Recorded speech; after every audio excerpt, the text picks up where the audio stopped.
As many people will already have seen, Masahiro Sakurai has produced the final video on his YouTube channel, Masahiro Sakurai on Creating Games. However, along the way he made a few really eyebrow-raising revelations that I want to discuss a little today. If you haven't checked the channel out, it is truly excellent. Although I've checked in with the channel semi-frequently, I want to spend some time catching up with it fully at some point. I think it's an incredible idea, and his explanation that his aim was to deliver what could be delivered only via individual lectures or by random consulting across the industry at huge scale is an inspiring one, and it really shows his degree of imagination and ambition. He has indeed created, as he said, a lasting archive of information for people to access whenever they like.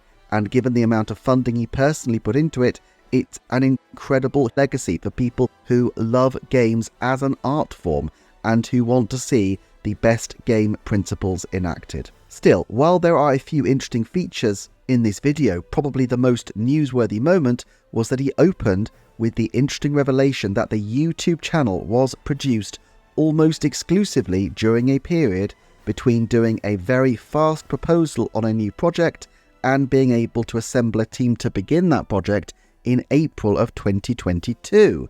The details of that project are yet to be announced, but it's certainly a tantalizing possibility. He did state that he aims for it to be announced soon, which suggests that it might at least be nearing the middle point, if not the end, of its production cycle. Now, this isn't completely new information. He did mention previously that he was creating new projects, but it's definitely a more detailed statement as to his current plans than we have seen so far. So the question, of course, is, what is Masahiro Sakurai's new project? Let's look at all the possibilities for who he's working for, when this project might be due, and perhaps most importantly, what it could be.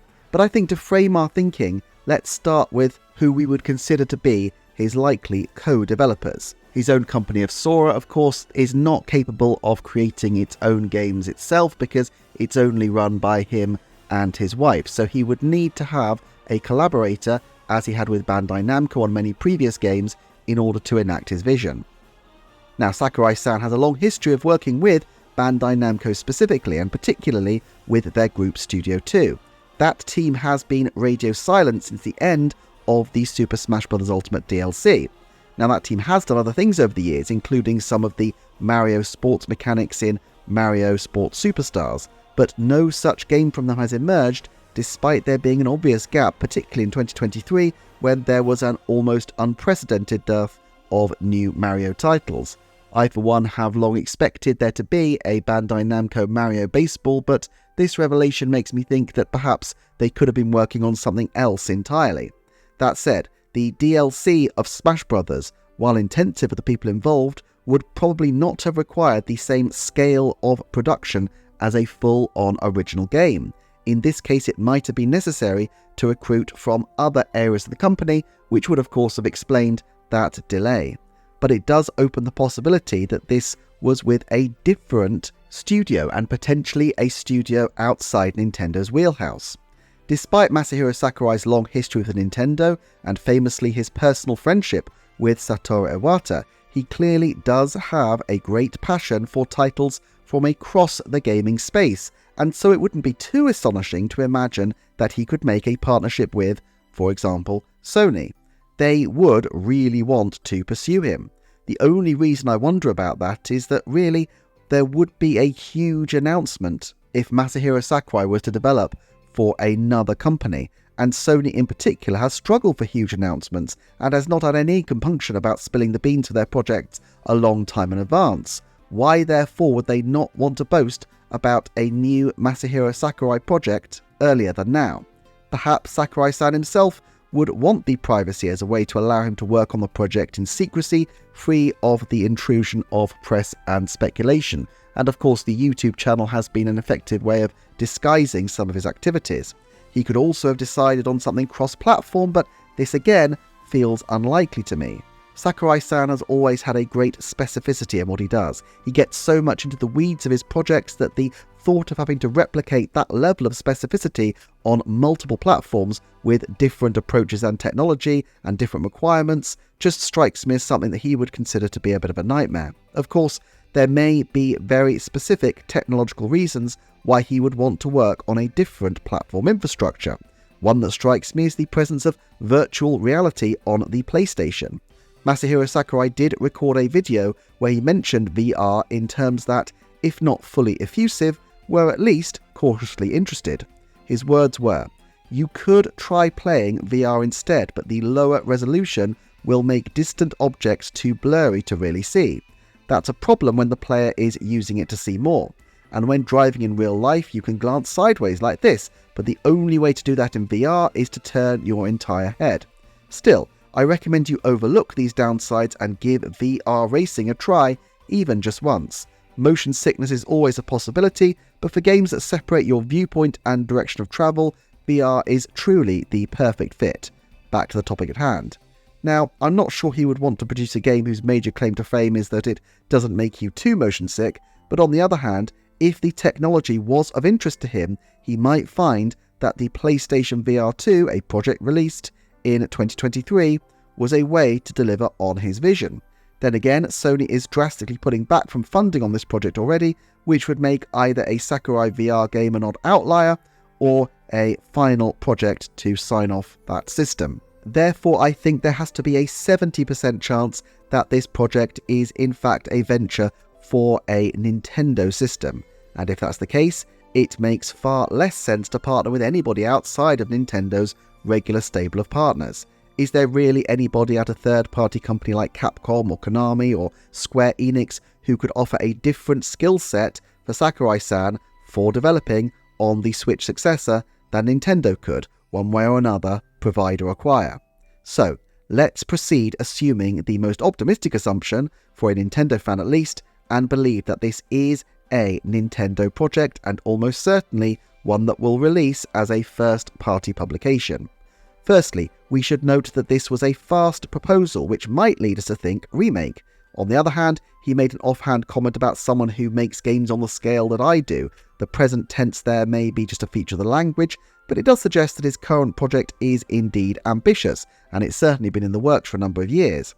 It also strikes me that while a remake of Kid Icarus Uprising or Kirby's Air Ride would no doubt be something that appeals to people, he is more likely to want to spend over 2 years of his life working on something original as opposed to a remake. And while of course there's a huge clamour for remakes of his previous games, I'm reminded of the apocryphal comment from Henry Ford that if he'd asked people what they wanted, they wouldn't have asked for a car, but for a faster horse. Still, Sakurai-san does detail the amount of time he needed to dedicate to the channel even during the release window, including being in for video release days. He was responsible also for sourcing a lot of the gameplay footage, even including multiple takes of some. This doesn't feel like the same level of intensity as even the Super Smash Bros. Ultimate DLC required of him, although doubtless the fact that he was going back and forth from work to his YouTube channel shows as ever his incredible work ethic. Now, Super Smash Bros. Ultimate obviously had other issues beside gameplay which made it a particularly complicated game to develop, including the negotiations with dozens of different studios and publishers, all sorts of legal issues, and the fact that any time you're doing a major franchise project with a company like Nintendo, the scale is inevitably going to rocket. That Sakurai-san had more time does not necessarily mean that the project he's working on is small, but it's certainly smaller than Smash Ultimate, almost without question. One tantalizing possibility that I will just add in here, if it's the case that this game didn't take him very long to sketch out at all, perhaps it's because this is something that he has been considering for a very long time. Clearly, Super Smash Bros. Ultimate was an incredibly involved project, and before that, he was working on Super Smash Bros. For Wii U, so he's had plenty of time to think about what a new original game would be, and so perhaps it's not so much that the project he's working on is small in scale, but that it is something he has aimed to do for a very long time. There's no particular evidence for this, but it's a tantalizing possibility. So, what could this game be?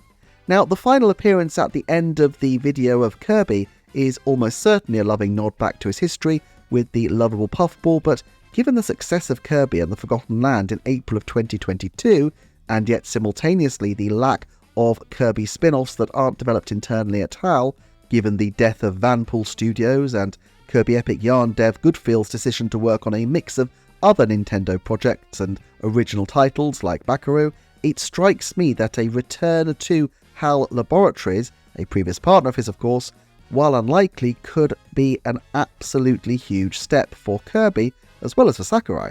I think the chances of Sakurai developing something in the Kirby franchise is almost certainly quite low because he clearly has a hunger to move on to new things, but there is one reason which allows it to blip onto my radar, and that is the very specific date of April 2022 as a date when his new dev team would be free.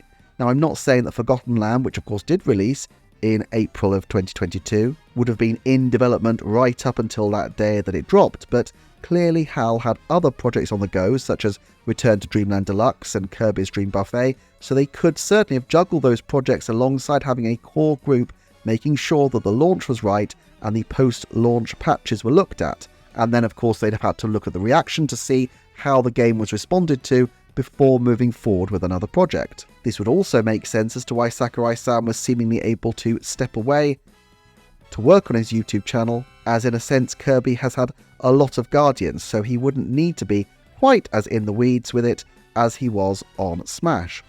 I'll still give it a 10% chance only because I think the overall likelihood is low that he's returning to Kirby, given he has so many other possibilities he could do, and he's always been very clear about the fact that he might retire at any time from gaming, meaning that every project really needs to be a passion project, a dream project for him.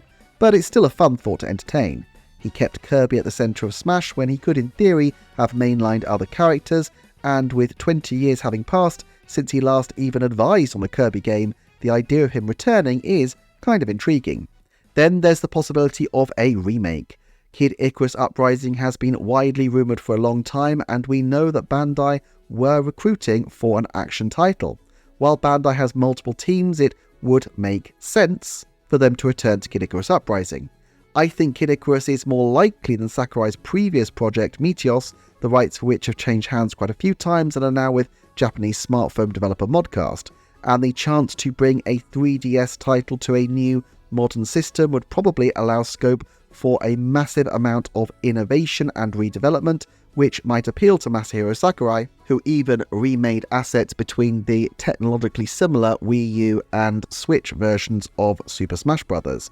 Fundamentally, I do think there's a good reason to believe that Nintendo would want to bring back Kid Icarus Uprising, and it's difficult to imagine that Sakurai-san would want to sit on the fence while one of his personal projects was being revised. So I'd say there is a 30% chance that the project is happening with Sakurai, although I think some kind of Kid Icarus game being released before the end of 2028 is a 50% shout, given the title's storied history, the fact that the 3DS ports are becoming a big thing for Nintendo with Luigi's Mansion 2 and Tomodachi Life, plus the fact that the 3DS system is now aging to the point where it has a large library of games with huge remake potential.